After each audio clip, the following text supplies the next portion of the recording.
Yo, what is going on, everybody? Welcome back to our podcast, The Game Plan. Chris, what has happened over the past weekend that is notable news? Well, I want to bring some sad news first. Odell Beckham, we just talked about him being banned from LSU for 2 years. Reports came in today that he had a tear in his ACL. He left the game early against the Bengals, but he is now done for the year.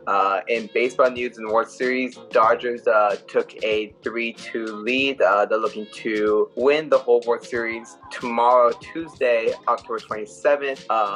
I can't remember who's pitching tomorrow, which I had that out in my head, but Rays are looking to also bounce back from a loss against Clayton Kershaw and looking to even up the series to bring it to Game 7. Other news is we had COVID struck again in the MLS with the Atlanta FC postponing another game to the schedule. That came out this morning. Other news back in the MLB, reports have said that the MLB reportedly has lost over $3.1 billion in the 2020 season or 2020 for this financial year due to COVID-19 and all that has brought into it. We also had another undefeated team lose last night. The Cardinals defeated the Seahawks in overtime off a last-minute interception and a field goal, bringing the Cardinals 5-2, bringing down the Seahawks now 5-1. We also had another undefeated team. The Steelers and Titans were both 4-0, and they faced each other last night. The Titans nearly made a comeback, but missed on a last-minute field goal by Stephen Gronkowski, having the Steelers now being one of the few undefeated teams left in the NFL. Thanks, Chris. Yeah, I saw that update yesterday that the Titans lost, and now we only have one undefeated team now within the NFL. But today, guys, we have another guest on our podcast. He is a current sports information director and head of game day operations at Menlo College. He grew up in LA and went to school in the Bay Area, and he is a sports fanatic and is also a fellow sports broadcaster. Please help me in welcoming Ryan Barnett. Thanks for having me, Micah. Thanks for having me, Chris.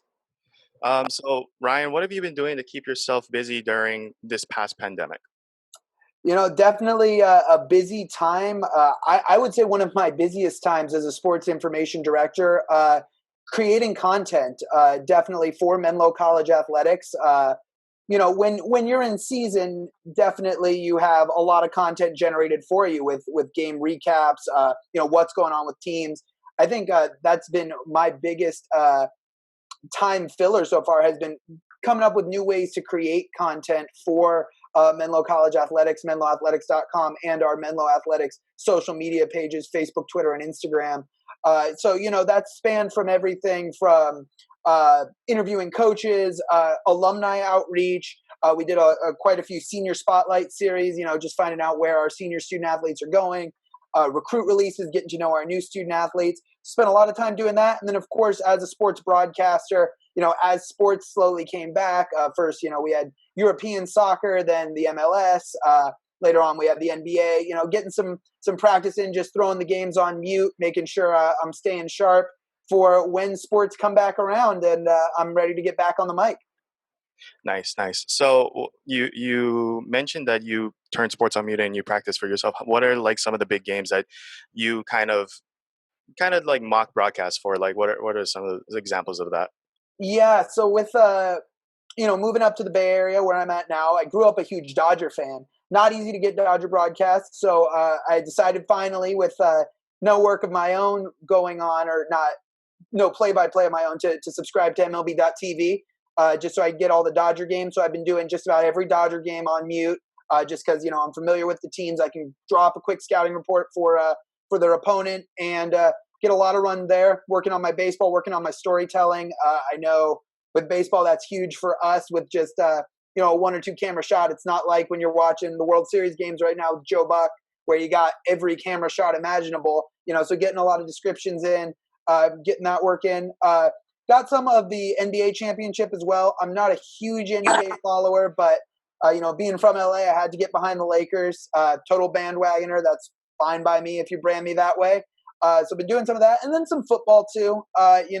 We don't have football at Menlo College, but always wanted to get into some football broadcasting, trying to possibly get some connections to get some run in as a high school football broadcaster this upcoming year, depending on what high school football looks like in the spring for California and the CIF up here. So, just a little bit of everything. And then, of course, soccer, volleyball, whatever I can find on Watch ESPN. If there's a Big Ten volleyball game going on, Big Ten soccer match, I'm happy to hop on there and just get some run in, maybe even, just mix in the numbers with Menlo names if I don't know the teams. So we had our former colleague, Brian Brownfield on. We never asked this question, but who are some of the broadcasters that you kind of look up to and to kind of hone your craft?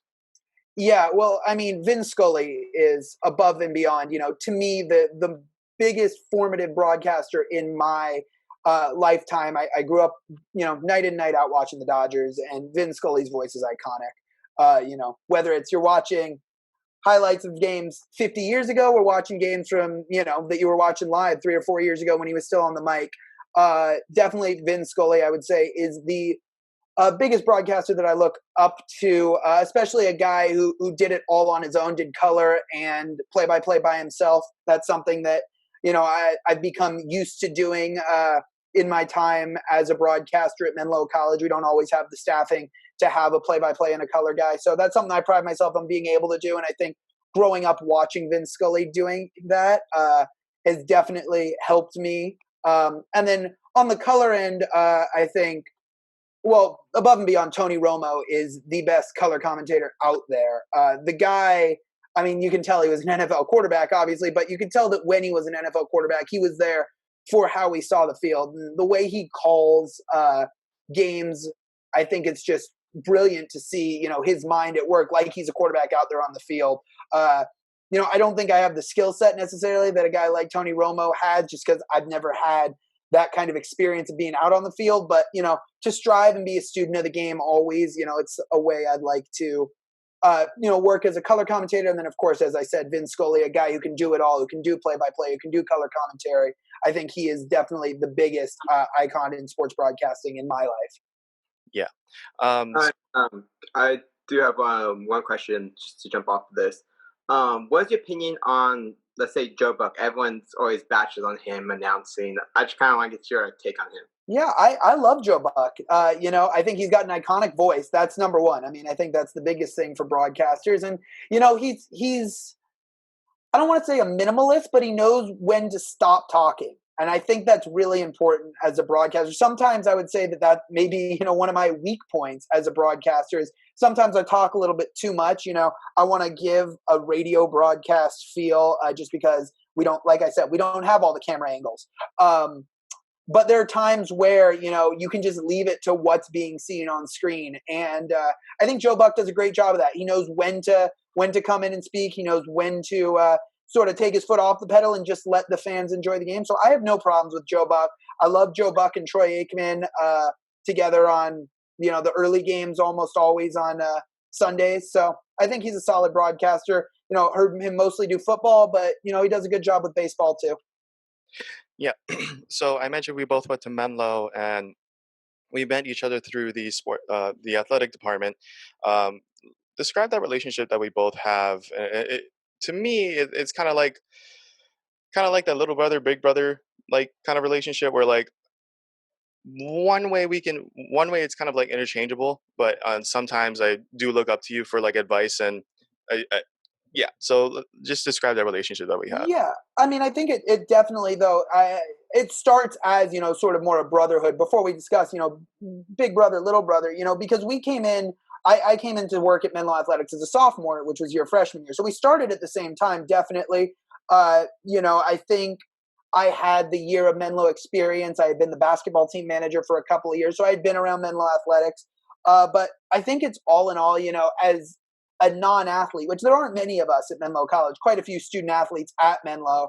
I think it's as close as you can get to being on a team, if not, I'm not going to say more so than being on a team, but the fact that we are out there every week through every season, fall, winter, and spring, I think, we just grow accustomed to each other and we make a great team. It becomes, like I said, a brotherhood, a fraternity, or, sorority. We have We have an awesome female student workers as well. So it's been a great friendship, a great professional relationship as well. I think this show is proof of that. Having me hop on with you guys. I'm always happy to help you out, Micah, and would love to see you back in the Bay Area and working together again on the college athletic front. Well, I'll be moving back. I mentioned before that you grew up in Los Angeles, Santa Clarita to be exact. One of the strangest facts that I know about you is that you attended Albert Einstein Academy, a name that I thought would never exist in an academy for a school. Tell me your experience there. Like, what were the sports like? Obviously, being the name Albert Einstein, it must be good for academics. But what was the sports like at the academy? Yeah, so I actually chose to go to AEA, as we called it, Albert Einstein Academy, because I wanted to be a student athlete. I was a baseball player growing up, not the best baseball player, but Santa Clarita, sort of a hotbed for baseball talent. Of course, Tyler Glasnow, who started games 1 and 4 of the World Series from Santa Clarita. Trevor Bauer, I believe, is from Santa Clarita as well. So I knew I didn't have a shot at really playing continuing my baseball career at a large school. So I chose to go to this smaller, it was a public charter school, Albert Einstein Academy, right up the road from where the public school I would have attended was. And school of 300 students. We had quite a few sports actually. Baseball, football, basketball, track and field. I want to say we got a golf program and a swimming program going for 1 year, but didn't have too much interest in that. Cross country, trying to think if there were any other that I'm missing there. I think the biggest was having a football program. But yeah, I ended up playing 4 years of varsity baseball there, 3 years of varsity soccer. I managed the varsity basketball team for 4 years, and on senior day got into the game for the fourth quarter, and then managed the football team for the 2 years that was around. So sort of all in all, was all around in sports, did a little bit of everything, as a manager, took a lot of stats, did as a manager, that's where I got into announcing as well, just doing the starting lineups, just really an awesome experience all in all. And of course, like you alluded to, the academics were very solid at the school, very similar to Menlo, a lot of individualized attention, top-notch staff, top-notch faculty. Unfortunately, the school did shut down shortly after I graduated. So it was a short life. I want to say the school opened in 2010 and closed in 2017. So it was, it was a great place. It was our place. Really sad that it's gone. Would have definitely liked to have gone back and see the future classes. But, our faculty and staff who were there doing great now, and other schools around the LA area. Oh my God, I lost my train of thought. I had the question. Totally forgot. You said that you kind of knew you wanted to be a student athlete, but you knew that college or high school was going to be the pinnacle of your athletic career. When did you actually realize that? Because for me, I knew I wasn't going to be playing college ball kind of around my junior year, mostly because I had a lot of hands in different bags that I was trying to experience throughout high school. And that's really what high school was about, experience. But when was that like eye opener for you? Yeah, I knew it very early on. I'll be very honest with you. I don't know if you ever came out to any. So I ended up actually playing. I like to, brag to some of my friends who went to AEA with me that I was the only one who played any college baseball, because I played for the club team at Menlo for a season before it went to a JV program. But I don't know if you saw any of those games, but I was not very good. And I knew that from a young age. I knew that I was the guy that was, if I made a team, I was on there to help boost their GPA. Fun fact, one of the reasons I got to play that last game as a senior was because when I was put on the team with my GPA, we became the highest GPA team in CIF D5, Southern Section D5, because I was on the roster. So I knew that from a very young age. I dabbled in quite a few sports. I started off swimming, did a lot of soccer growing up, baseball, tennis a little bit. Tennis was the one sport that I sort of took off on, but at the same time I decided I was going to play for the middle school flag football team at AEA and broke my wrist, and that sort of ended my tennis career. So I knew that athletics wasn't necessarily my strong point, but I knew I wanted to be in sports somehow, whether that was as a team manager. Later on I got into, game operations, and then later on into broadcasting. studied sports management at Menlo like yourself. So I knew that I wanted to be in sports, even if that wasn't on an athlete front. Yep. So you mentioned that you were a team manager in high school, but when you went to Menlo College, you contacted our former coach, Kaniela Iona, men's basketball coach, and you became a team manager for them. What was that experience like for your first 2 years at Menlo? Man, that was a great experience. I'll tell you. You hear about Division I schools and their team managers, and they have like 30 team managers, and they're just catching rebounds and throwing them back to the guys. So I didn't really know what to expect at an NAIA school, but it was as close to being. I was a part of that team, those teams for 2 years. I traveled with the team. I was, every meal with the team, every practice with the team, every game, every lift. I was there with them. And it was a really awesome experience, I think, too, because it was, working with Coach Caniella and then Coach Johnston at the time. Later on, Coach Jamison Montgomery, of course, Coach Iona and Coach Montgomery now at the University of Hawaii Hilo. But it was their first gigs at Menlo. It was Coach Caniella Iona's first head coaching job. He came over from St. Leo in the Tampa area, as did Coach Johnston as his assistant. Coach Montgomery came over from Iowa Lakes Community College. So it was great to learn with them and to see the program grow as well. I think it would have been a little bit of a different experience for me if it had been an established coach who had been there for years. I think one of the coolest things was seeing that program built from the ground up. During, I want to say my junior year, your senior year, they started, Caniella and his coaching staff started making moves for different players. How far did you see? I want to think it was my junior year when we had Ross, right? So we had Ross these past 2 seasons. So your junior and your senior year. How far did you see that team actually going in both the GSAC and NAIA? Yeah, so we made it to the GSAC tournament. I was actually down in Santa Barbara at Westmont for that tournament. Unfortunately, the Oaks, so they drew the first round bye, straight on to the semis, took on a Hope International team that had won like 7 games in a row down the stretch. They needed to win 6 in a row to make the playoffs. They won 6 straight. They won their first playoff game, and then they got the Oaks in the semifinals. And that was just a team on a mission, man. So it was kind of a bummer to see. We led the whole game. I want to say the last like 3 minutes we didn't score a field goal. And then we had a chance to put it on ice with free throws and just didn't knock them down. Or no, never mind. I'm sorry. They had a chance to tie it up with free throws. They missed the free throw, but we gave up the offensive rebound. That's what it was. And they got a putback and we went down and that was it for the game. But I think this team was special. They got LSU. I want to say it was LSU Shreveport. It may have been LSU Alexandria in the first round. Menlo being a 5 seed, the LSU school being a 4 seed. I thought that was a great matchup. 2 teams that loved to get out and transition and run. 2 teams that didn't have necessarily the size that you'd see at like a master's university where they had, 7 foot and 6'9" as their 2 posts. We have Corey Leao-Pepe, who's 6'7" and possibly the strongest post in the GSAC. And then John Payne at, I think 6'6" was a little generous for him. Probably closer to 6'5", JP, if you're listening out there.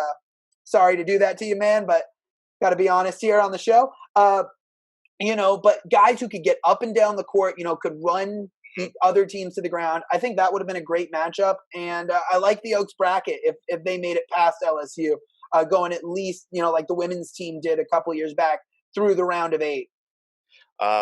Real quick, top 3 through your time at Menlo. So from your freshman to your senior year, like top 3 basketball players that you've watched. Oh boy. All right. They're all actually recent. And the record books don't lie. I got to give an honorable mention to Najai LeBlanc just because, he's coming into his senior year, so I didn't get to see him play a full 4 years, and really excited if we get out on the court this year or next year, coming back for another year of eligibility to see what he can do as the focal point of the offense. So he's my honorable mention. But top 3, I have to say, Ross Williams, just like I said, we only saw him for 2 seasons. Ross transferring to Colorado Christian University and wishing him the best over there. But last year was incredible, leading the Oaks to they were the best 3-point shooting team at any collegiate level, NCAA Division 1 through 3, NAIA, or junior college level. highest 3-point percentage of any team in the country, period. That was all spearheaded by Ross, and his defense was unbelievable as well. On the press, teams could not break his press, forced so many turnovers, coming up with steals, of course, but then, those ones that don't go on the stat sheet as well, over and backs and, 5-second violations. So he was incredible. And then you got to go Jeremiah Testa and John Payne, different style of players. I put JT at number 2 just because John Payne, is now the all-time leading scorer in Menlo College history, passing Ken Welsh, who was class of 91. So that record stood, for 30 years before JP broke it. Jeremiah Testa still, to his credit, 4th all-time in Menlo College scoring. JT, a slashing guard, definitely. Loved to finish through contact at the rim. But, this year added a 3-point shot and couldn't miss, had a better 3-point shooting percentage than Ross. I think he was number 2 on the team behind only Khalid Price, who was our freshman point guard last year. And then John Payne, of course, sort of a Swiss Army knife, could do it all, can play the 3, can play the 4, can play the 5, rebounds, shoots, gets to the hole, finishes strong, top 5 all-time free throw shooter in Menlo College history. So, those guys have been amazing. They came in as freshmen when I was a sophomore, so my second year as a team manager. And it was just awesome to watch those guys mature over these last 4 years. Mm-hmm. I remember first meeting Ross. I mean, he could shoot, but that was like on his own during practice, and to see his evolution of game, it was just mesmerizing. I knew him mostly for his defense as well, but once he started getting his shot from the 3, I was like, wow, okay. Yeah, So there was a turning point in Ross's career that I distinctly remember. Down the stretch, his freshman year, so the Oaks went 13-14 that year, I believe, and just missed the playoffs. The Oaks needed to win like their last 6 to make the playoffs, and they won 5 of those 6. They ended up losing to Jessup on the road that would have been for the last spot. But Ross, down that stretch of 6 games, I think missed 1 3-pointer. He was like some crazy number, like 16 of 17 down that stretch. And that was, because Ross would come on the floor for a boost of energy defensively. That, when he came in, we had Charles Neal and Najai LeBlanc on the court. So we didn't need Ross starting, but we needed him defensively, to bring that press, to force turnovers. And, he originally started off as a guy, who would transition offense, get the steal and would score at the basket. But when he started playing that 2-guard position off the bench down the stretch his freshman year, on to playing that off-guard position this past year and handling the rock a little bit. He could play point guard too. It was something special to see. Yeah, 100%. So after your sophomore year, actually continuing into your sophomore year, in the second semester, in the spring semester, you started working for us in the athletics. How was that for your last 2.5 years, just kind of getting more experience within the athletics side? What were some things that you learned? Who was your biggest mentor throughout the entire process? Like, what was that like? Yeah, I mean, that was a huge experience for me. I made the jump over to sports information, knew it was something I always wanted to do. As a kid, I loved, just like I said, turning games on mute and broadcasting them. My family growing up had season tickets to UCLA, and I prided myself on being that kid in the row that all the adults would go to and ask for stats or who a player was. So, I always thought that could have been in the cards.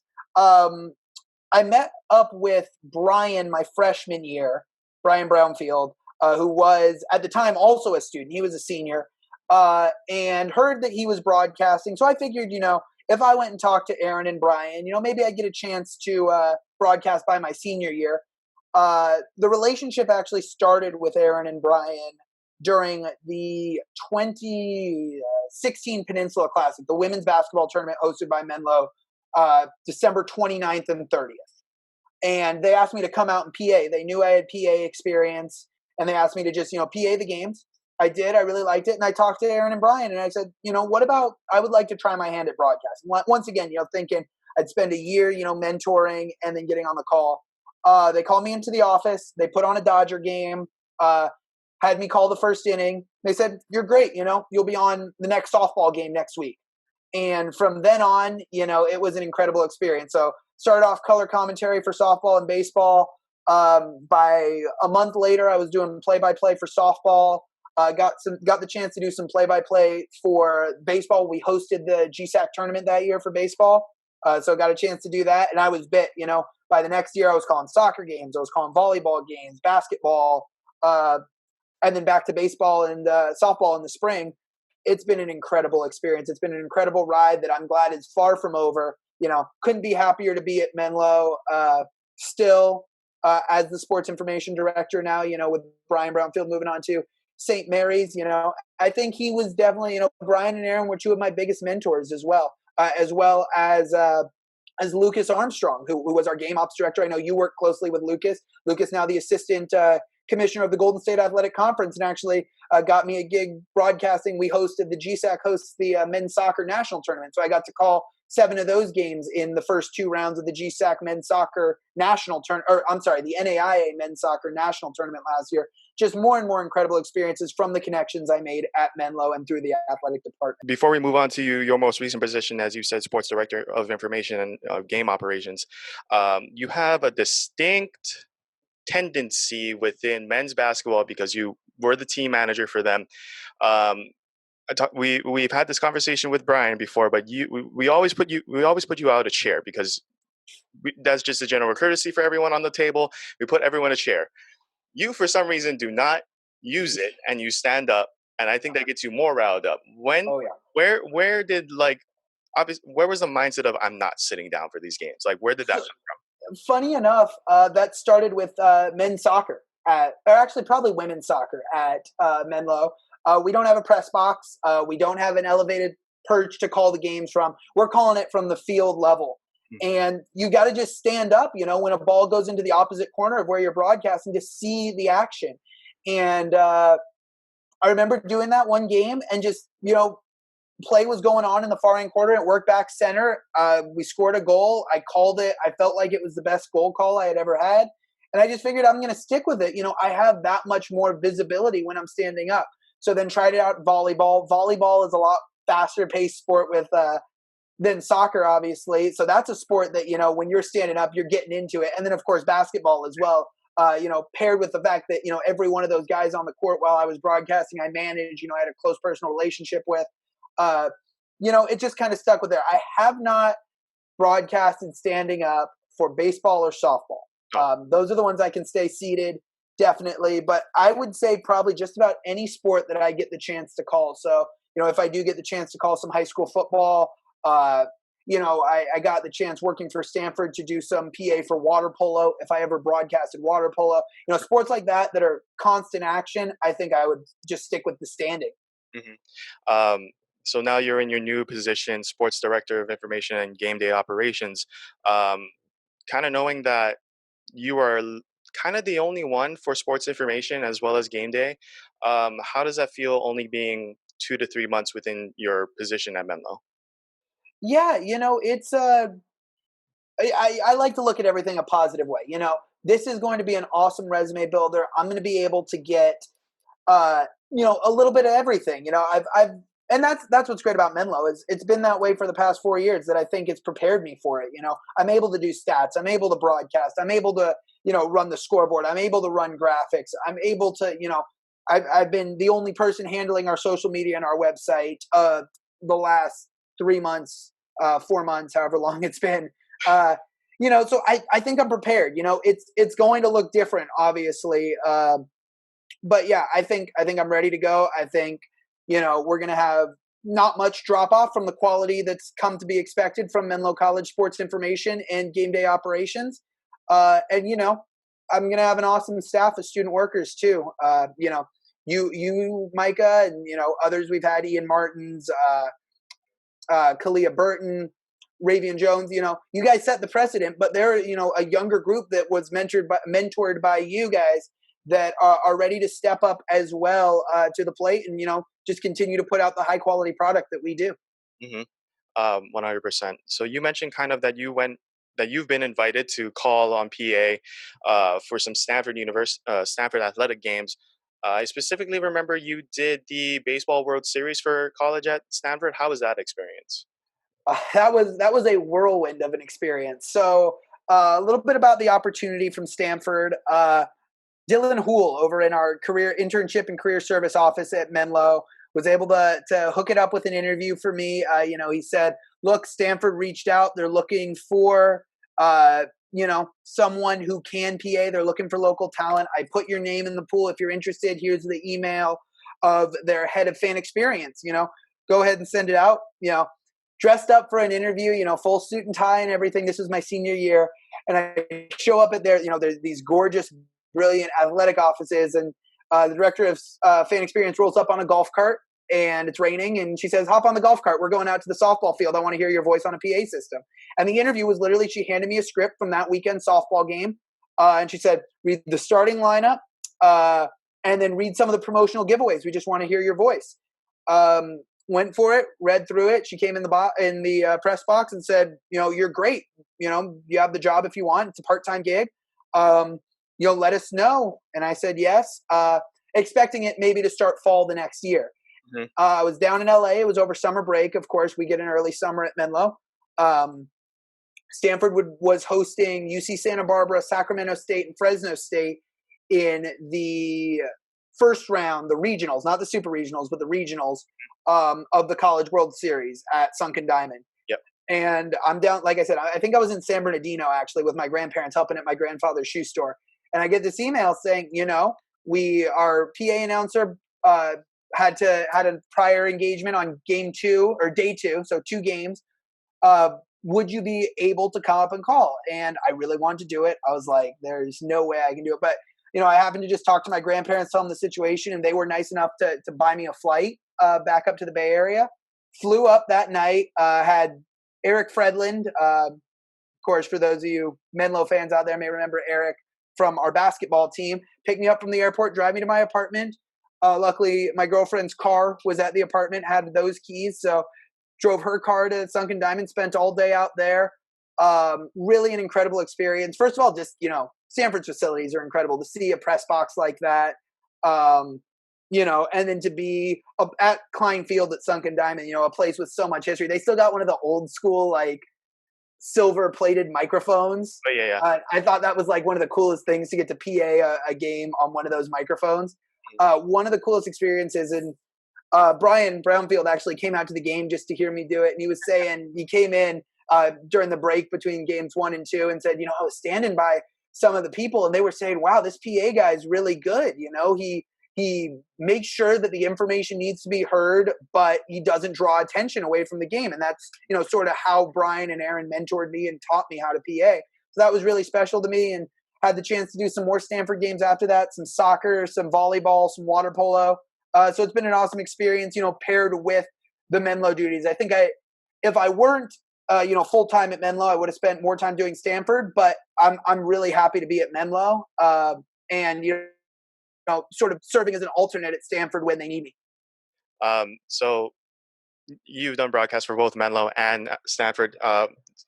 I'm specifically referring to the College World Series. How can, in eyes of a Menlo athletic event, what could you compare that crowd to? It's different. It's hard to tell at a Stanford. They were at a Stanford athletic event because you're far back from the actual audience, or there's a lot of people there too. So I'm in a press box. I can maybe hear the first 2 or 3 rows in front of me, but Sunken Diamond has seating all the way around down the right field and left field line. So I would say compared to like PAing a game at Haynes Prim, it's a different environment. Someone hits a big 3, you call out that 3-pointer, Ross Williams. The gym is electric inside Haynes Prim. Everyone's going crazy and you can see them. So at Stanford, it's a little different just because there's so many people there.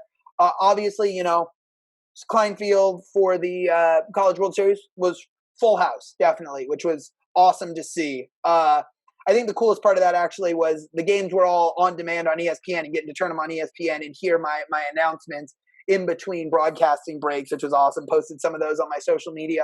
But totally a different experience from calling games at Menlo. And, some of the games I PA'd otherwise, you go and PA a volleyball match at Maples Pavilion. Seldom will you see a volleyball match middle of the week actually fill up Maples. So it's not nearly as loud I love the electric experience at Menlo, being right there with the fans as you're calling stuff out that's happening. Whether that's volleyball, down the stretch, our women's volleyball team was incredible, and the gym would get super stoked. I remember a game actually where the referees had to halt the game, and Denise had to go over. Our women's volleyball coach, Denise Sheldon, had to go over to the student section and tell them to calm down. Otherwise, the rest were going to call the game as a forfeit for Menlo because we just got so loud. Men's basketball is very similar. It's totally different. I love hearing my voice in a big arena. Don't get me wrong, but I think the experience, you're more part of the game experience at Menlo when you're announcing. 100%. So this ties into other jobs that you had. Your passion is sports. You have a degree in sports management, but you went the smart route in going to accounting. um, how did you make that decision? And so to kind of set that precedent, you intern at Deloitte, right? Or Yes, that is correct. At Deloitte, just to kind of have that job security. When did you when did you think that I can't get the word out? When did you know that you weren't going to be working for Deloitte and you were actually working at sports? Yeah. This is a hard one, man. I was always, I knew I was sports management. That's how I found Menlo College. I was never like, oh, I'm going to do sports management and accounting before I got to Menlo. Mm-hmm. But my freshman year, I took accounting 201 with Professor Little. Anyone who's listening who's a Menlo person will know Professor Little. And if you get an A on her first exam, she snatches you up and she says, you're going to be an accounting major. And you have to be really strong-willed to tell her no. And I wasn't as a freshman. I said, okay, she sells you on it's huge money right out of the gate. It's job security, as long as you land that internship, and all you pretty much have to do to land the internship is be decent at interviewing and have at least a 3.5 GPA through your sophomore year. You're guaranteed job security. And you've got a great paying internship guaranteed, which is part of the curriculum at Menlo to graduate. Mm-hmm. So she talked me into it, and I was good at it. I was doing great in the accounting classes. How the accounting process works, your sophomore year, you do something called a leadership conference, where you go and test out these different firms for a couple of days. They tell you pretty much as long as you don't burn down the building, you're going to get an offer for an internship. I did it for Deloitte, KPMG, and then a smaller firm out in Palo Alto called Frank Rimmerman. But they're legit. They wine and dine you. The Deloitte one was actually at Levi Stadium. Dinner, at Levi Stadium was at the Mina Steakhouse inside Levi Stadium. So they're trying to recruit the top of the top. And I fell in love, and I was like, oh, this is great. This is going to be every day as an accountant. Fast forward to my internship junior year, and I wouldn't say that, there was anything that I hated about the internship. I didn't understand how my small job as an intern, sort of fit into the whole cog of what Deloitte was actually doing. Mm-hmm. I'm more of a person that when I'm doing something, I want to see how it's helping the organization as a whole. Mm-hmm. I didn't feel that way at Deloitte, and I was like, well, maybe it's just because I'm an intern. But then I saw, Menlo alums who are first year and second year, full-time staff at Deloitte that were doing the same level of work that I was doing. And I was like, this is a great opportunity. I didn't tell Deloitte no right away. I held on to the opportunity when I was offered the full-time position. But I knew that I wanted to look elsewhere just to see what other options there were out there where I could be more successful. I had 5 or 6 jobs on campus at Menlo. So I knew even if I couldn't get into sports information, I thought maybe higher ed was in the cards. And that's how I got my first job at Menlo as an admissions counselor coming out of school. Nice. You talk about your position as an admissions counselor. What actually made you decide to go to Menlo after high school? After high school, yeah. So like you heard, I went to a really small high school. I had 300 students in my high school, 66 in my graduating class. So tiny. I I was looking everywhere. I applied to, I want to say 16 schools. I got into 15 of those schools. The one I didn't get into, funny enough, was UCLA, which probably would have been the only school I would have turned Menlo down for. But all sizes, everything from University of Arizona to Menlo. And I didn't think I could afford Menlo. I'll be very honest with you. It's got a price tag on it. And even, after scholarship, I was a little worried. My initial scholarship cut it down to be about equivalent, maybe a little bit more than a UC would cost. But I had received a nice scholarship from UC Riverside, and that's where I thought I was going to go, just to study general business. I wanted to go to Menlo or University of the Pacific because they have sports management programs. Mm-hmm. But like I said, after my initial scholarship, I received scholarships from both of those schools, academic scholarship, but it was still a little out of my family's price range. But I got to talking with Ken Bowman. I don't know if you ever got the chance to meet Ken Bowman, Micah, but he was the Menlo College head baseball coach for about 10 years. Was the winningest all-time baseball coach at Menlo before Jake McKinley came through, and then went on to be our director of admissions. And he shared with me, he saw my grades, he saw my SAT scores, and he basically said, we have this opportunity. It's called the valedictorian scholarship. You have to finish top 3 in your graduating class, and it covers tuition. And that sort of, I was in the mix top 5, I would say, for my high school. This was my junior year when I found out about that, but it continued to light a fire under my butt to keep working hard, keep getting good grades into my senior year, and I managed to finish number 3 and earn that scholarship. And Menlo was, on top of it being one of my top 2 choices with Menlo and UOP, the fact that it was my most affordable choice, I mean, that's a double whammy right there. I couldn't turn him down. Nice. So lastly, one of the last questions before we move on, what was like that light bulb moment that you wanted to go off and become a broadcaster / work in sports? Yeah. I can't really point to one light bulb moment, I guess. Like I said, I knew I wanted to do something in sports. Talked myself into the whole Deloitte thing because they do, if I recall correctly, audit for the San Francisco Giants, some of their offices. I had applied for and received a transfer down in Los Angeles. I knew some of their clients down in Los Angeles were sports-based. So I figured that may be my role or my way into sports. But that being said, having the broadcasting experience and sort of almost withdrawals from that, that summer when I was at Deloitte as an intern, and, yes, summers, you're not calling games, but even more so, I was like, if I'm going to be putting in the time to be a accounting associate, day in, day out, I'm not going to be able to broadcast anymore. That's when I sort of realized, maybe I'll start looking into a way I can continue this career. Similarly to what I did, going middle school to high school, how to continue my baseball career, a way to continue my broadcasting career.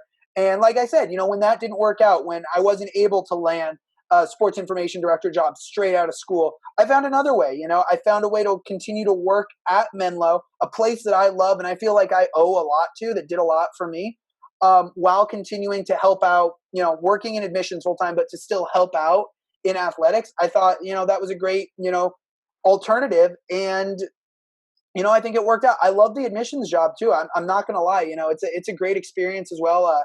As an admissions counselor, I was able to, I manned territories from San Jose all the way down to San Diego and then all the Central Valley. So getting to, talk about Menlo there, people have described me as a walking Menlo billboard, and I'm happy to own up to that. I love talking about Menlo and, helping students like myself realize that Menlo is the best fit for them. A lot of people like to give me a hard time. I got into Cal Berkeley and I chose to go to Menlo over Cal Berkeley, but, I knew that Menlo was a better fit for me, and I want to help students, beg your pardon, realize that, prestige isn't everything. Menlo's a prestigious institution too, don't get me wrong. But it doesn't have the brand recognition like a Berkeley. And I want to change that. I want to make sure that students realize that this is a place that they can go, they can study, whether I was at Cal or I was at Menlo, if I went the accounting route, there's not much more up you can go from landing an internship and then a full-time offer at Deloitte. I did the same thing, whether I was at one or the other. So, I want students to realize that. And at Menlo, we have the added bonus of individualized attention, no classes are impacted. So making sure students are able to graduate in 4 years or even 3.5 if they so choose. So I wanted to have that role. And I think, it's been an absolute incredible experience to have it. over the last year and a half, on top of continuing to, or being able to continue my broadcasting and my sports information career path. Kris. All right. I want first, to be honest, I never heard of Menlo until I met Micah when working at Stanford. So I'm sorry that you said like Menlo is just like, oh yeah, no one hears, but like I was like, true, never heard about it until like I started meeting people from there. But I want to talk to you more about your fandom. Like we were talking about the Dodgers a little bit ago and how Mm-hmm. you're a big fan of them. Oh, Is there any other teams that you're a big fan of right now, like growing up or yeah. even? Absolutely, yeah. So, like I said earlier on, grew up with season tickets to UCLA football. My mom went to UCLA. My grandfather went to UCLA. My uncle went to UCLA, or great uncle went to UCLA. Beg your pardon. So that's why it's sort of ironic when I say UCLA was the one school I didn't get into. But yeah, still a huge UCLA Bruins fan. Really excited for Pac-12 football to be back next week. UCLA will kick off against Colorado. So UCLA football, UCLA basketball, definitely. I try and follow any other UCLA sport if they're on, like Pac-12 Network. Used to go to a lot of games at Jackie Robinson Stadium, which is UCLA's baseball field, or Easton Stadium, which is UCLA's softball field. Then also, like you mentioned, the Dodgers definitely, and I'm a huge Chargers fan. I'm one of few out there that still follows the Los Angeles Chargers. But I've been a Chargers fan since the Drew Brees days. Love my Chargers. They got us a win this week, thank goodness. Ended a 4-game skid, so 2-4, and somehow a game out of a wild card spot right now with the extra playoff spot, I believe. And Justin Herbert's a stud, so happy to see big things coming for the Chargers as well. So Chargers, Dodgers, and the UCLA Bruins. Any sport. Like I said, I'll bandwagon behind the Lakers or the Clippers, whoever's winning, but I'm not a huge NBA guy. I think it's just a total different game than college hoops. Not really, I would say, sound basketball. It's more give the ball to your Hall of Famer and let him do what he's going to do. And that's not my favorite brand of basketball. I like watching 5 guys run plays and get open shots. So, but I'll follow the Lakers. When the Warriors will make a run, they're a little more fun to watch, I would say. They've got a lot of guys who click, and Steve Kerr is sort of a wizard in what he does. So, yeah, I mean, I think that sort of sums up my sports following. Not a big hockey guy. Soccer, I watched the MLS's back tournament. I've never loved soccer so much as that being back. But otherwise, yeah, football, baseball, and college hoops. All right. Just a question on top of this. As you said, like we talked about you being an announcer for Menlo and a couple games at Stanford. Is your dream ever to like be a broadcast or like, just broadcast one game for any of your teams right there?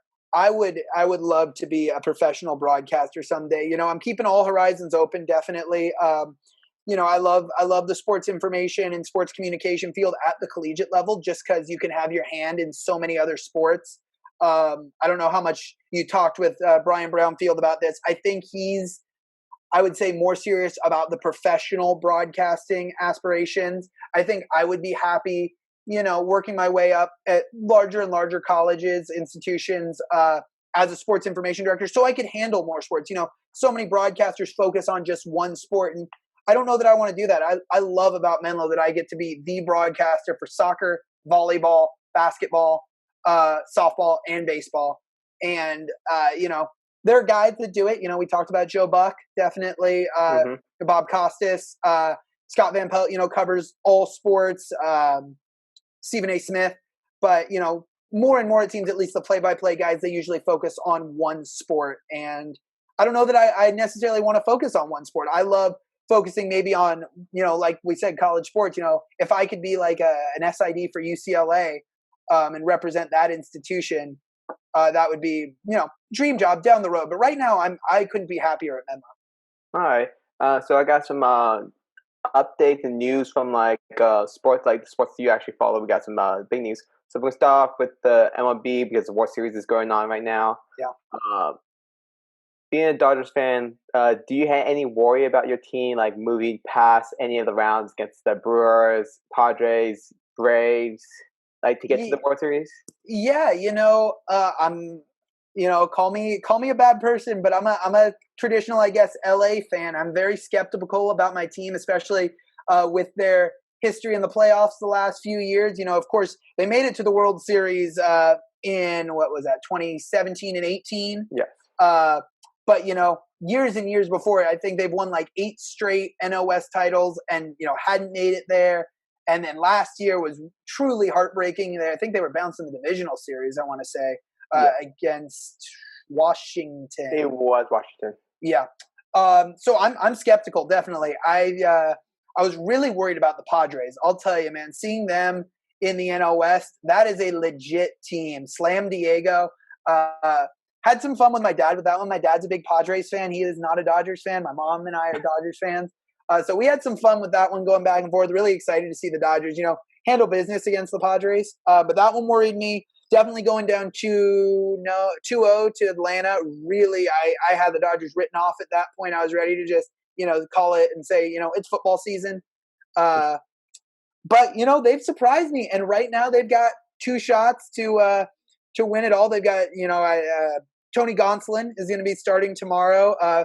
Funny enough, shout out again to Brian Brownfield, pride of St. Mary's, Bay Area guy.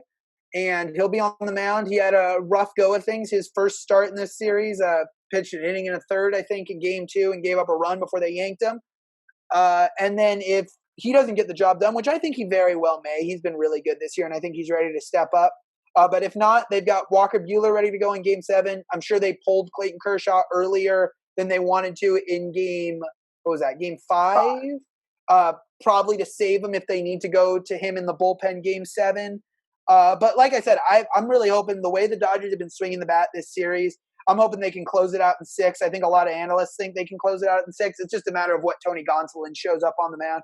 And if he does struggle, how the bullpen responds. Because the bullpen has been either lights out or has been throwing BP this season. It's not one or the other. There's no in between. It's just, like I said, shut him down. Bullpen's been unhittable, or bullpen can't buy a break. So it's a matter of what pitching staff shows up here in game 6, because the offense has been showing out. All right, now I want to talk to you about the team you guys are facing, the Rays. Like, you see them as like a threat still, or what do you think of their season, their postseason? The player Raza, I think his name is. Arozarena, yeah. Arozarena, thank you. Yeah, Randy Arozarena. The Padres, I'm sorry, the Rays are a good team. If they weren't a good team, they wouldn't be here. If they weren't a good team, they wouldn't have had the best record in the American League. The Dodgers and the Rays were the only team to win at least 40 of their 60 this year. So I have nothing but respect for the Rays. Don't get me wrong. And there's no such thing as an easy series, So the Rays could definitely come back and rally from this. They've got some great, great players. And what's amazing about the Rays, I don't think they're huge name guys yet. These guys will, when they hit free agency, I'm sure get big deals signed. But right now, the guys who are getting it done. Randy Arozarena, a guy who wasn't even that strong in the regular season, didn't see much time at all, spent most of his time at the alternate site. But an injury, he stepped up. Let's see, who else? Kevin Kiermaier, he's been great. Hunter Renfroe. Mike Zunino's been a brick wall behind the plate. I mean, the guy, I think, is 37 years old, and I don't think I've seen one get past him. The guy's incredible because, their bullpen too. Those guys throw hard. They get crazy movement on their pitches, and they're all young too. These are guys that are going to be the next generation. I'm convinced of great closers in Major League Baseball. Right, so to answer your question, I'm still extremely worried on if the Dodgers can close out this series. But, I'm feeling confident. I never felt confident against Houston. I never felt confident against Boston. Right now, I'm feeling pretty confident as a Dodger fan. All right. So you just mentioned that your dad's a Padres fan. So you probably seen a few of their games, and because they're rival, just because of the division. What do you think their missing piece is, to get to the level that the Dodgers have been in the past few years? Because we know that they have the bats right there. They got some good pitching. What do you think was a missing piece against the Dodgers when they're facing in the division series? The Dodgers are just, the Dodgers are a great team this year. They're not good. They're great. They may be, obviously it's a smaller sample size, so I can't say they're the best team ever to play. But if you look at them, their numbers 60 games in compared to any other team. It's been one of the best 60 game stretches ever in the history of baseball. So that said, I don't know if the Padres have many missing pieces. I think the Padres are young. They'll get more experience, and they're going to be good for a long time. I mean, Tatis is what, like 23 years old? I mean, that kid is incredible.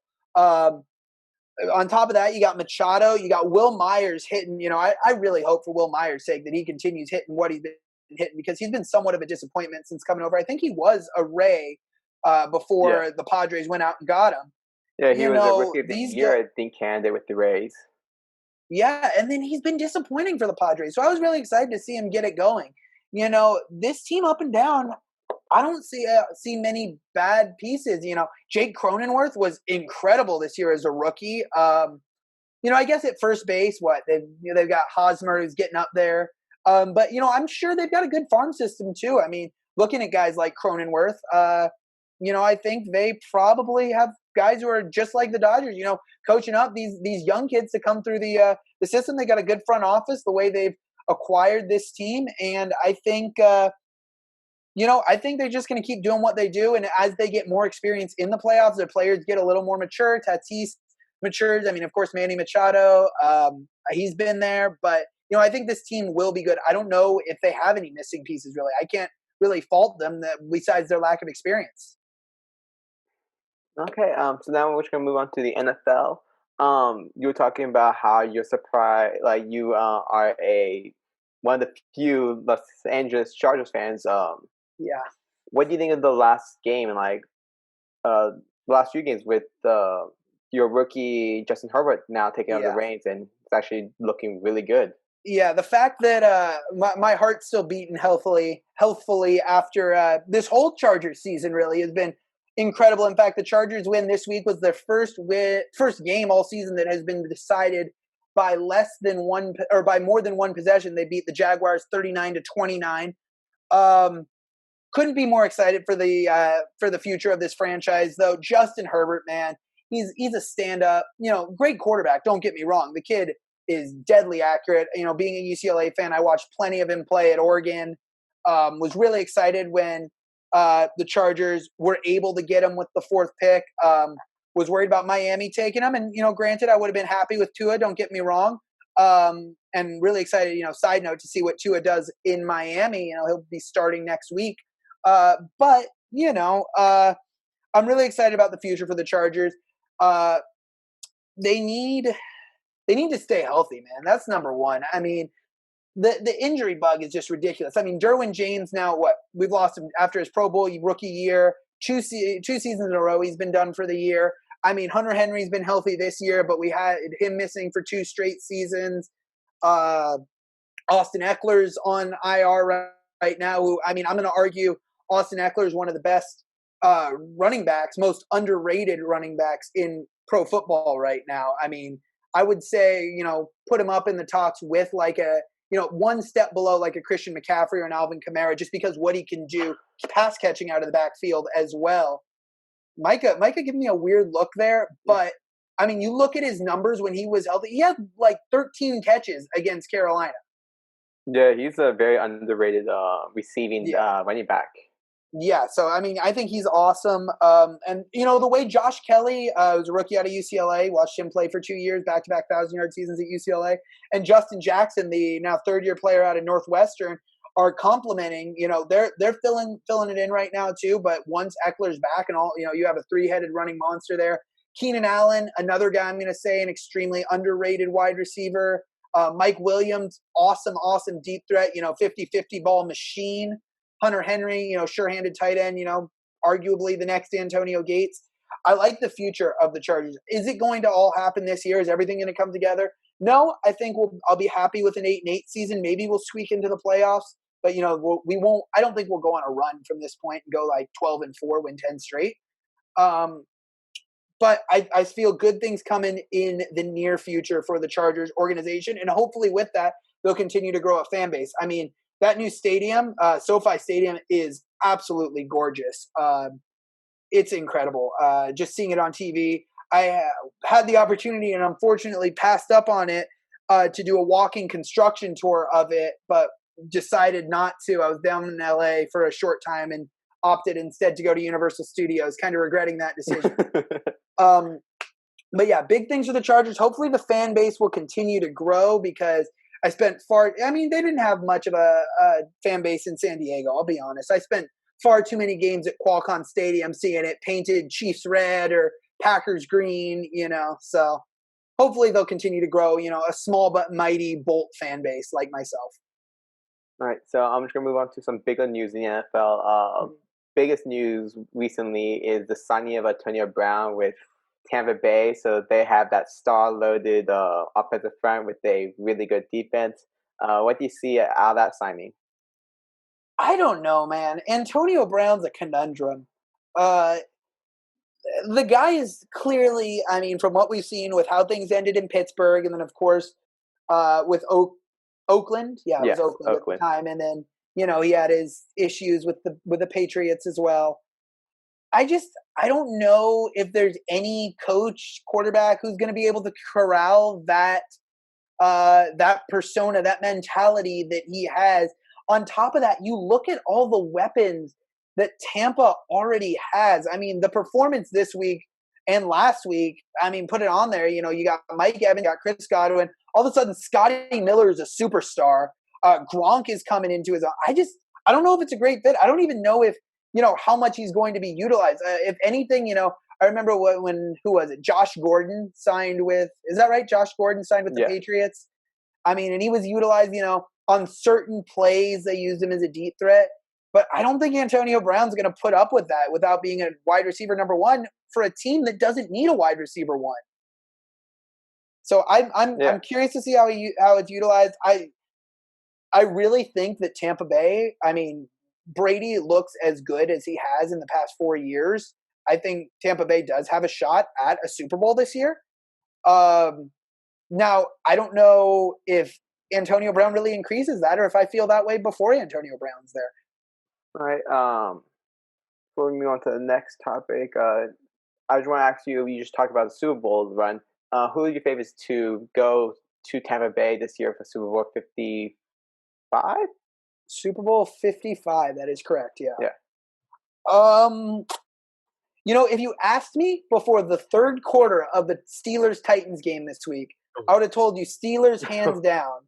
But to watch that implosion of Big Ben, which we hadn't seen so far this year, we've seen in the past, but not this year. Big Ben looked infallible this year, unflappable. But, to see him throw those late interceptions and give, Tennessee earned that win.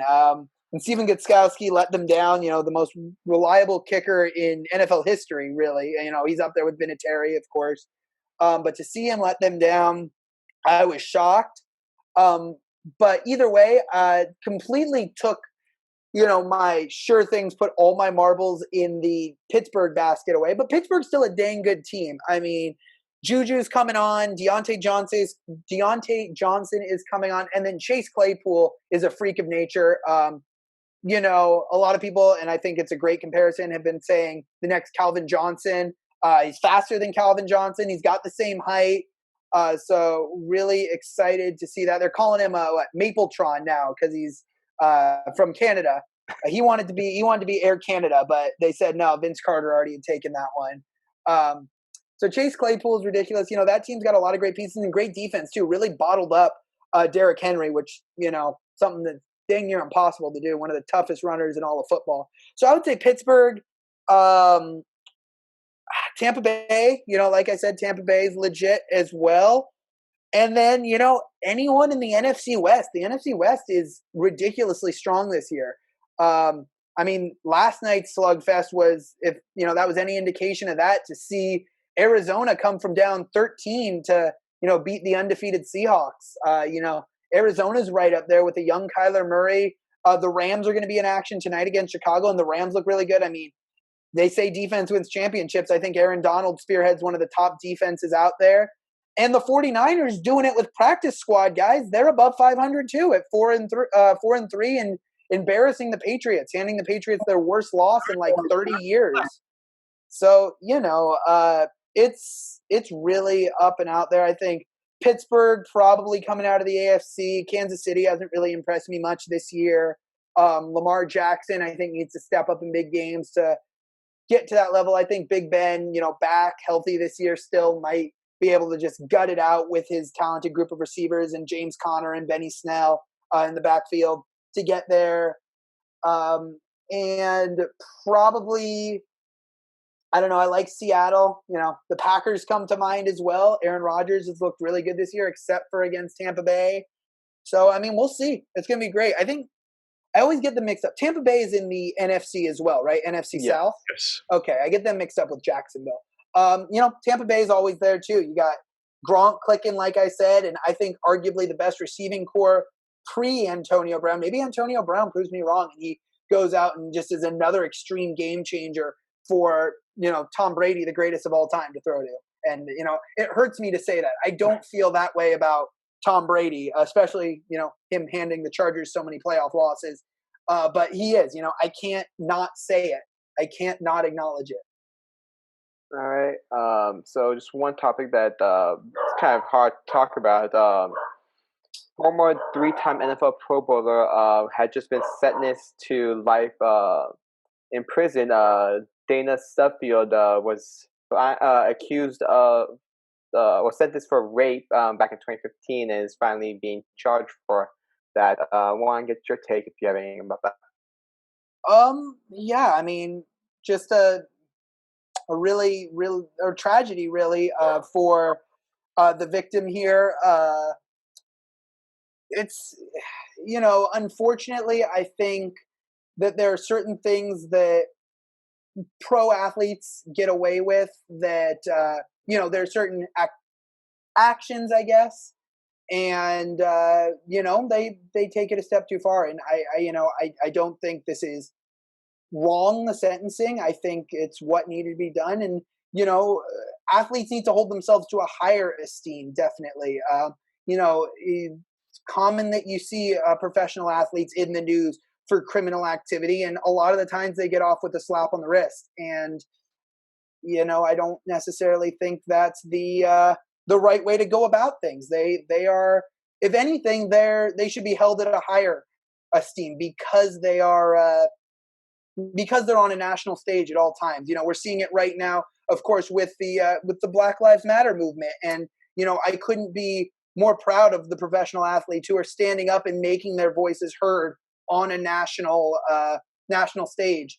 But this, goes into the same thing. These guys need to hold themselves to a higher esteem. And I don't think that the ruling was too harsh, because I think it's how it would have gone down if this person wasn't a professional athlete. All right, so let's move on to some Menlo College athletic news. Me not knowing anything, I'm just going to be reading off our script here. But how do you think Menlo? What's up? I can take it over if you want. Okay, cool. Okay.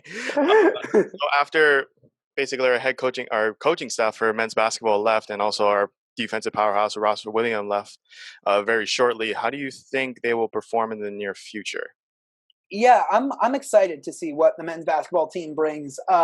Coach Brendan Rooney is coming in to take the helm. Coach Rooney, 4 years, 4 great winning seasons at CalPAC powerhouse, Cal Maritime.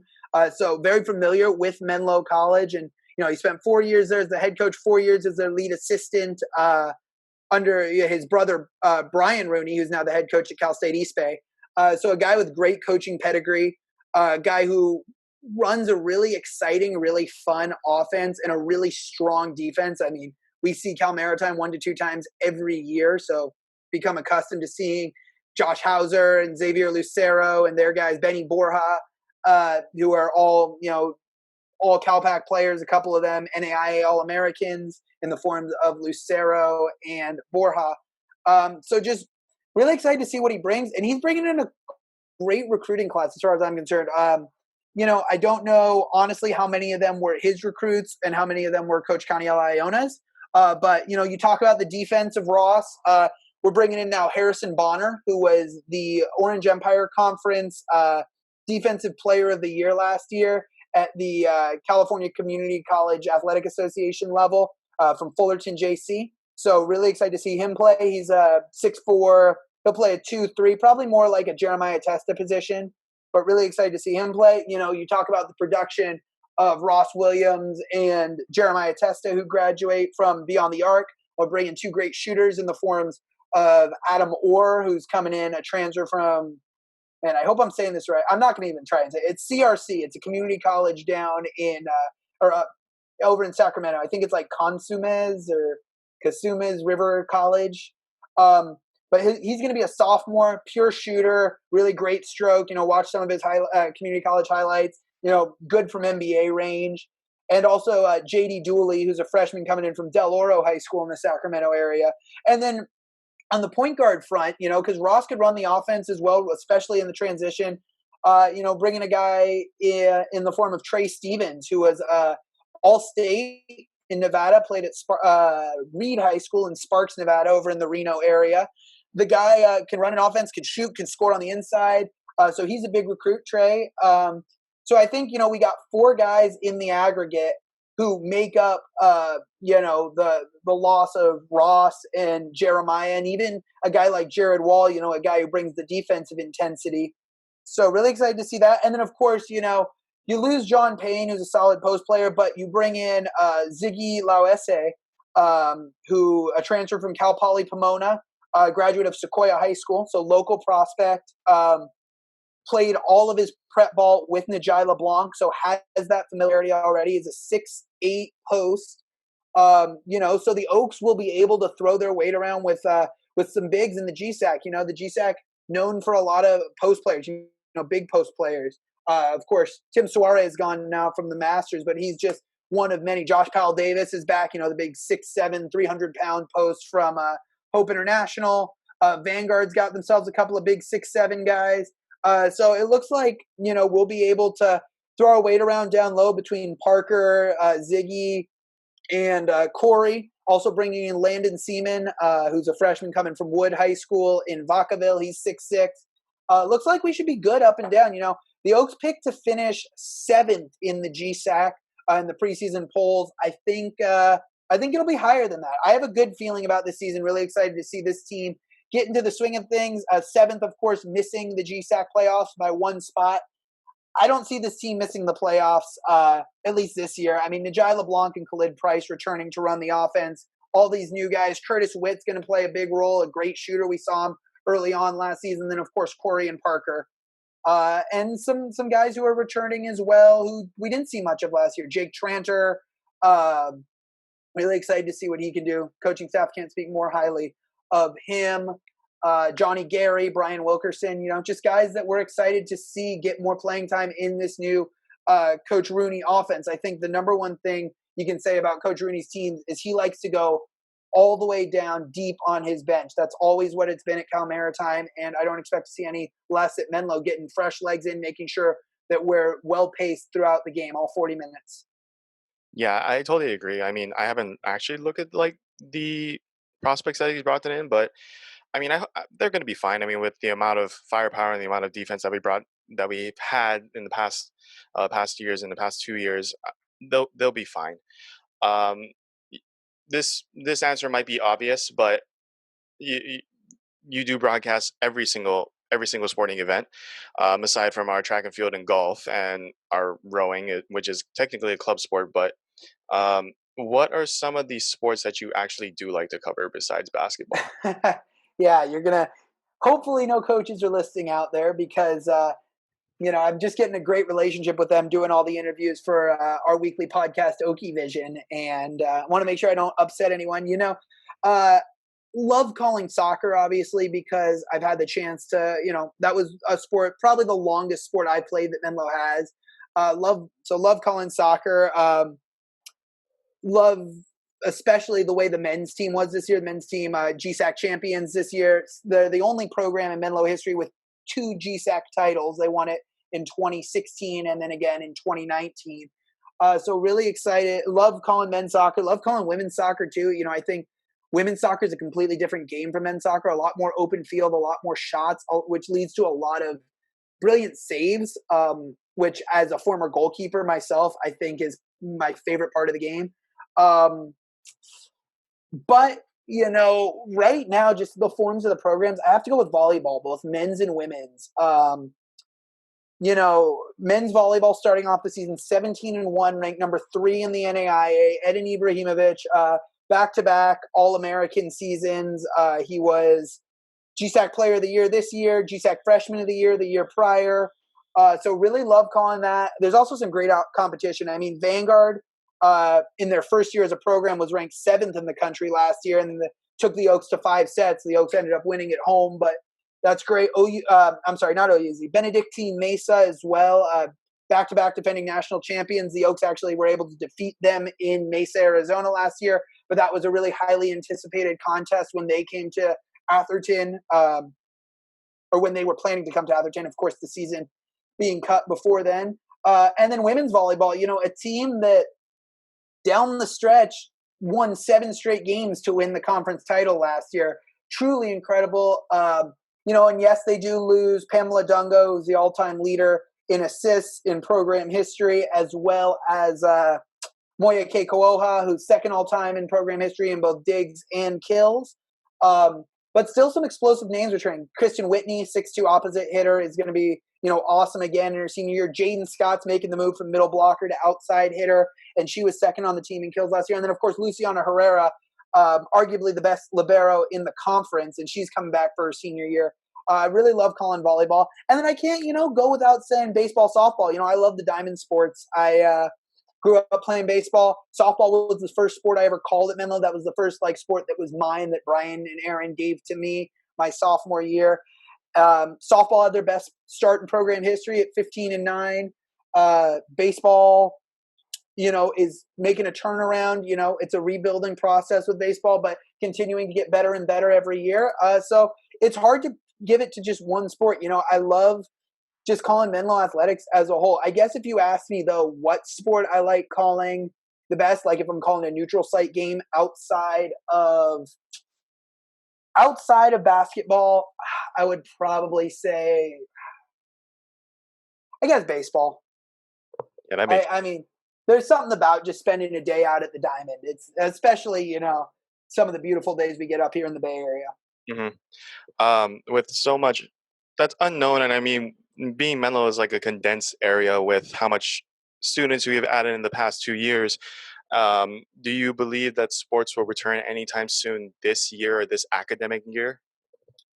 The water's still really murky. I really don't know. What I can tell you is we are on the ready for sports to come back this year. We don't know if they are, but we are staying in the athletic office. Coaches are continuing to recruit, to communicate with their student athletes. Myself in sports information, I'm staying sharp, making sure I'm familiar with all the GSAC schools. I think more, as more news becomes clearer and clearer every day, we'll find out more. Do I think there will be some sort of sports this year? Hopeful, yes. I do think that we may have some sort of sports this year, some sort of season. I think a lot also is dependent on if the NAIA follows suit with the NC2A and decides to give student athletes back this whole year of eligibility. So we'll see, but like I said, we're on the ready so that if sports do come back, we will be ready to go when they are starting. And lastly, just in general for all sports, what do you see for the future of Menlo athletics, and where do you see each sport heading in order to win a championship, like team-wise and direction-wise? Yeah, well, I mean, you're talking about national championships. I mean, of course, it all starts with wrestling, men's and women's wrestling. Women's wrestling was on pace to win their 3rd national championship this year before COVID shut it down. They were actually in North Dakota when they decided to pull the plug on the tournament. Heartbreaking for a lot of those girls because, I mean, Precious, Celine, Marilyn, all American talent that didn't get a chance to defend their national titles from the year prior. But, they still bring back some stellar athletes. I think they returned 6 All-Americans. And then men's wrestling having their best finish in program history. They finished 2nd only to Grandview, who's won 6 straight national titles. So, I mean, finishing 2nd to them is like winning the national championship, but we're continuing, Coach Joey Martinez, director of wrestling at Menlo, continues to just bring in incredible talent and continuing to build that program. So we get to the level of Grandview. Of course, Grandview located in Iowa, sort of wrestling headquarters USA. But I think for other teams, I think we're right there. I mean, you look at men's soccer. I want to start with 2 conference titles in the past 5 seasons, and no slowdown in sight. I mean, Coach Keith Lambert has an awesome feel for his program, a great job recruiting.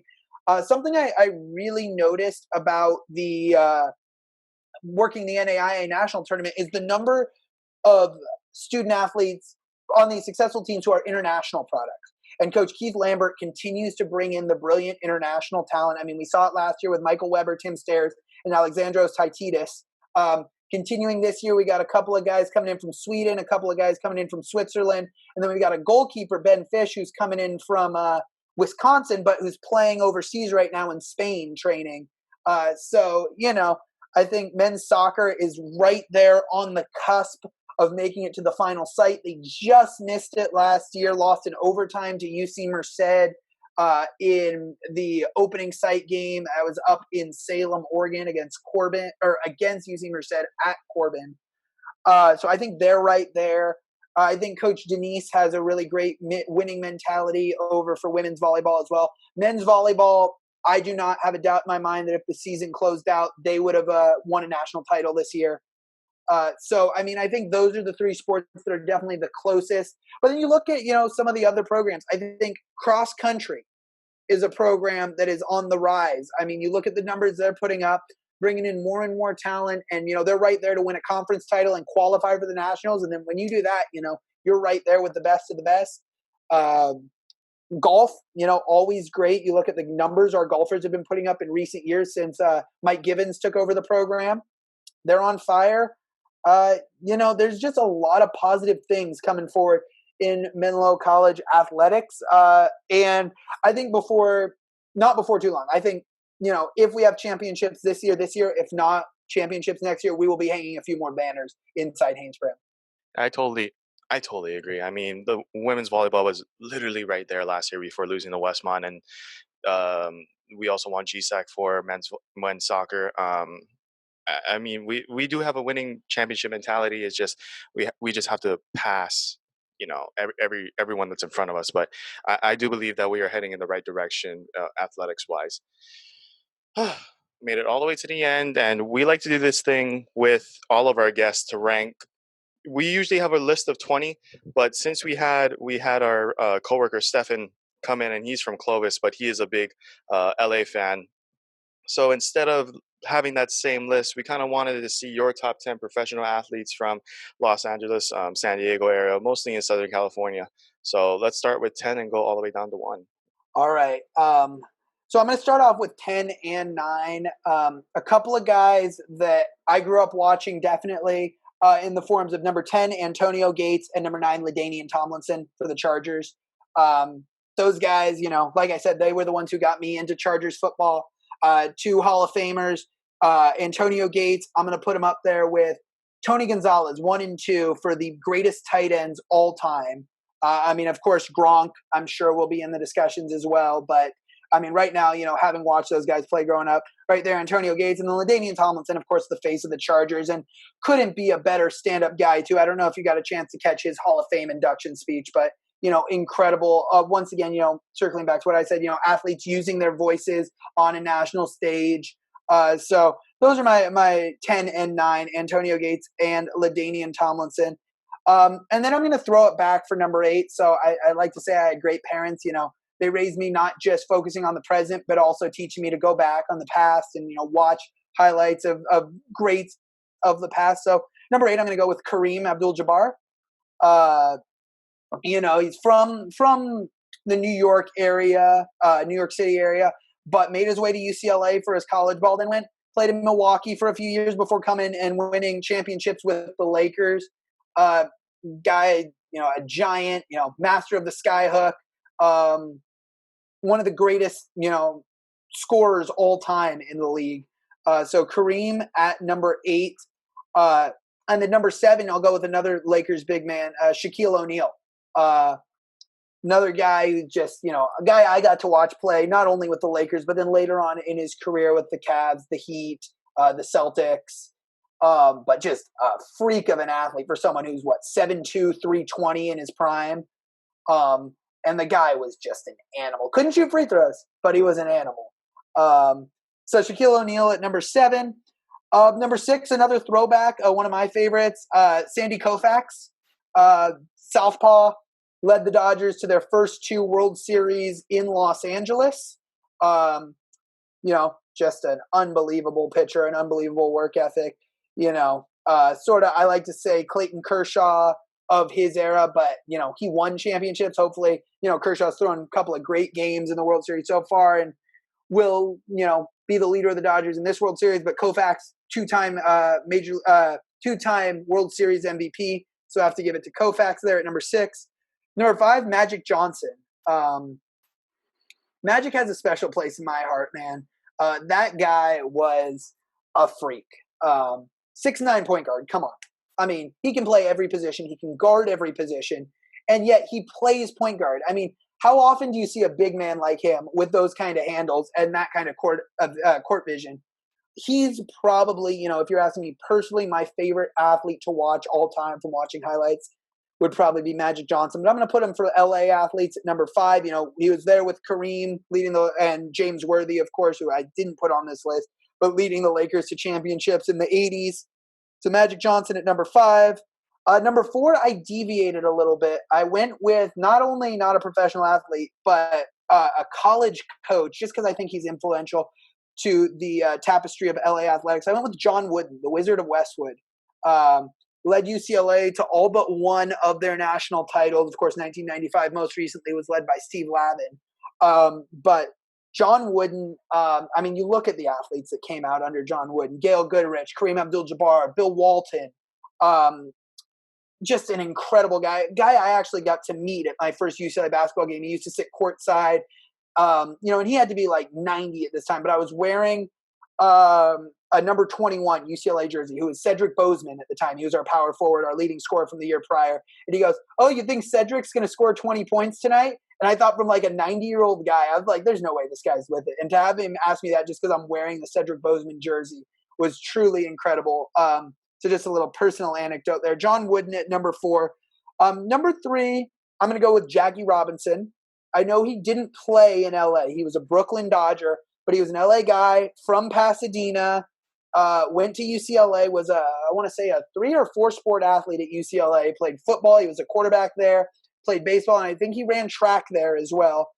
Come on, Jackie Robinson, influential in so many ways. Of course, not only the social justice front and, becoming the first player to break the color barrier, but also, if you look at his career numbers, that's not all he's remembered by.